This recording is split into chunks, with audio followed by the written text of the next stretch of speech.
Mahigit 300 aftershocks na ang naiulat ng PHIVOLCS kaya't nagpaalala na ang ahensya na patuloy na maging handa sa mga posible pang aftershock dahil pagtama ng malakas na lindol sa rehiyon ng Davao.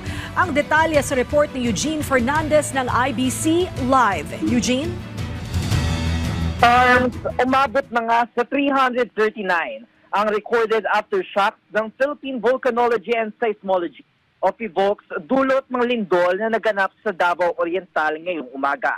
Ayon sa datos ng ahensya, magnitude 7.4 ang nasabing lindol sa Manay, Davao Oriental, dulot ng paggalaw ng Philippine Trench na tumagal ng 25 hanggang 30 segundo. Kasabay ng pag-issue ng PHIVOLCS ng tsunami warning, mayroon ring naitalang pagtaas ng water level na aabot sa 30 cm sa Mati, Davao Oriental. Agad naman itong pinapaberipika ng PHIVOLCS sa OCD.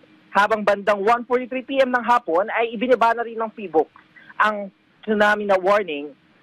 Nilinaw rin naman ni Dr. Teresito Bacolcol, Director ng PHIVOLCS, na hindi magkakaugnay o interconnected ang mga naganap na magkakasunod na lindol sa bansa.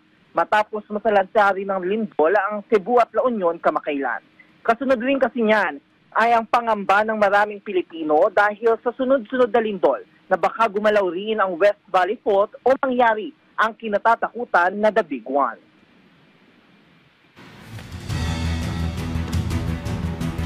Alright, maraming salamat Eugene Fernandez ng IBC.